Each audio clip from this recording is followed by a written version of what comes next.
बहुत सारे ग्लैंड्स जो सलाइवा को सीक्रेट करते हैं, उनके पीछे 3 major pair of salivary glands होते हैं जो जिनका नाम है पैरोटिड, सबमेंडुलर एंड सबलिंगुअल। ठीक है, ये 3 major pair of salivary gland होते हैं। Parotid gland located in front of the ear, ये कान के सामने लोकेटेड होते हैं।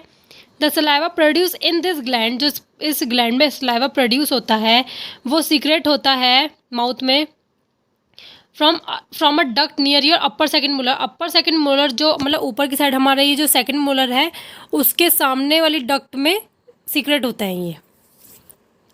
सेकंड है सबमेंडुलर ग्लैंड, ये जॉ के नीचे लोकेट होता है।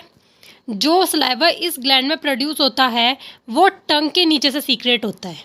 ठीक है, पैरोटिड में अपर सेकंड मोलर के सामने जो डक्ट है वहाँ पे सीक्रेट हो रहा था, इसमें सीक्रेट होता है टंग के नीचे।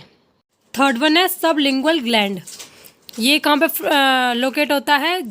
फ्लोर ऑफ द माउथ, जो माउथ है उसके नीचे लोकेट होता है ये। जॉ में लोकेट होना और माउथ के फ्लोर में लोकेट होने में थोड़ा डिफरेंस है, एक नहीं होता है। ठीक है, और ये टंग के दोनों साइड लोकेटेड होता है। अब हम इन तीनों में से भी पैरोटिड ग्लैंड के बारे में पढ़ेंगे क्योंकि ये सलाइवरी ग्लैंड का सबसे लार्जेस्ट ग्लैंड होती है। तो जो पैरोटिड ग्लैंड होती है उसके 2 पार्ट्स होते हैं और हम उसको ऐसे कह सकते हैं कि 2 लॉब्स होते हैं।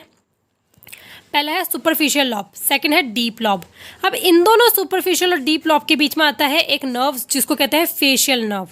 फेशियल नर्व इसलिए इम्पॉर्टेंट है, हम इसको इसलिए पढ़ रहे हैं क्योंकि ये कंट्रोल करती है हमारी फेशियल एक्सप्रेशन, मतलब एबिलिटी। जो हम अपनी आंखें बंद कर सकते हैं, अपनी आईब्रोज को रेज कर सकते हैं, स्माइल कर सकते हैं, और मतलब फेशियल एक्सप्रेशन में जितने भी क्रिटिकल स्ट्रक्चर्स होते हैं near the parotid gland include the external carotid artery. सबकी रिस्पॉन्सिबल कौन होता है? फेशियल नर्व, इसलिए फेशियल नर्व इंपॉर्टेंट है। जैसा कि यहाँ पे लिख रखा है, other critical structures near the parotid gland including the external carotid artery which is a major supplier of blood to head and neck region and the retromandibular vein, जो कि ब्रांच ऑफ जुगुलर वीन की होती है। जो हमारे head neck और ये बाकी रीजन जो हमने यहाँ पे लिखे हैं उसमें जो ब्लड सप्लाई हो रहा है कैरोटिड आर्चरी के थ्रू, वो उसका भी कौन रिस्पॉन्सिबल है? Facial nerve. ठीक है, इसलिए ये बहुत इंपॉर्टेंट है। और फेशियल नर्व किन 2 लॉब्स के बीच में आती है? सुपरफिशियल और डीप लॉब के बीच में। और ये दोनों जो सुपरफिशियल और डीप लॉब है ये किसके पार्ट हैं? पैरोटिड ग्लैंड के लिए। और हम पैरोटिड ग्लैंड क्यों पढ़ रहे हैं? क्योंकि ये सबसे लार्जेस्ट सलाइवरी ग्लैंड का पार्ट होता है। ठीक है, ये था। और एक और लास्ट चीज़ है इसमें, ये इम्पॉर्टेंट है। Surgery to treat parotid gland tumour is called parotidectomy. जैसे कि यहाँ पे एक्टोमी लिखा है, एक्टोमी मतलब तो सब समझ ही गए होंगे।